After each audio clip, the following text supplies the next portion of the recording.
Enter a group called True the Vote, which wanted to monitor the national election process. The group's president, Catherine Engelbrecht, says she was unfairly hammered not only by the IRS, but also by the FBI after she filed for 501c3 status. So Ms. Engelbrecht is now suing. She joins us from Milwaukee along with her attorney, Cleta Mitchell, who is in Raleigh, North Carolina. So I'm most interested in the FBI presence here, Ms. Engelbrecht. Tell us about that. Sure. So the FBI on several occasions contacted us wanting to know specifically about people who were attending our programs. And we told them what we could. And then it became a series of follow-ups that, frankly, you might not have thought too much about until you start lining that up with the other IRS audits and ATF and OSHA and all the things that became a timeline over these last 3 years. All right, let me get very specific. Just don't add up. Let me get very specific. The FBI's interest in your group happened after you filed 501c3? Yes. Okay. Yes. So you have meetings. Everything happened after we filed. Okay. All right. So you have meetings and you have people coming to your meetings. They were asking about certain people who attended your meetings, correct? That's right. That came up from the domestic terrorism unit. Did they tell you why? Why they were asking about those people? No, and frankly, at the time, we just, we were being good citizens and answered the questions and thought that that would be it. So you don't know why they were singling out people. They must have given you their names and say, what do you know about that? You don't know why. Didn't you ask them? Well, what do you want to know about Shirley or whoever it was? Well, all we could really tell them was that, whether or not we knew that they had attended a program. We don't have members, so we don't have any clue about any more detail. And we knew that they were looking, but so did they show you pictures of these people or give you names? They had a specific person that they were asking about, yes. Okay. And then this was the domestic terrorism arm of the FBI. So they obviously wanted to know about this person and what they were doing. Okay. Okay. Right. Now, the IRS agents, they come down to Texas where you're based, and what do?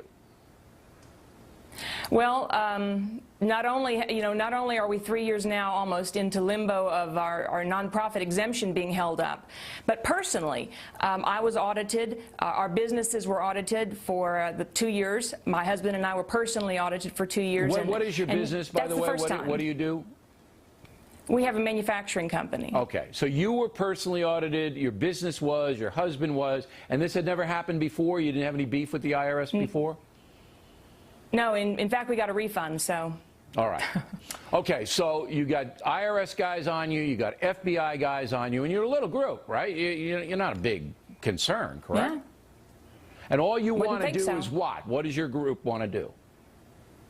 Election integrity. We are about free and fair elections for everyone. That means voter registration and IDs and all that. That's right. And of course, that's right. Holder doesn't like that. All right, Ms. Mitchell, you're going to go after them now for what? What are you going to sue the federal government for, and what are the odds that you win? Well, I think our odds are pretty good. We filed suit a week ago in federal district court in Washington, D.C. on behalf of True the Vote, and we have 3 counts in our lawsuit. The first one is to ask the court to grant our 501c3 status, which we have the right to do under federal law. Okay. Our second count is we believe that the IRS employees and agents abused and violated a particular section of the tax code, which prohibits the IRS from requesting and inspecting or releasing unnecessary confidential taxpayer information. And there are civil money penalties and damages available for violating that section. And the third count is a civil rights complaint of violation of True the Vote's constitutional rights of freedom of speech and association by virtue of this targeting really viewpoint discrimination because of the particular ideological or philosophical vantage point that True the Vote represents in the eyes of the IRS. Now, you know, the feds are going to settle with you because they don't want you deposing them and they don't want you snooping around and all of that. So they'll settle with you. You going to settle? Well, actually, what we want more than anything, we want our damages. True the Vote's been damaged financially. We want our damages, and we really do want to know the truth, Bill. I think that that's the most important thing we can do. If you start to depose them, boy, that's going to all hell going to break loose. All right, ladies, look, please keep in touch with us. This is a fascinating lawsuit, and we appreciate you coming on today.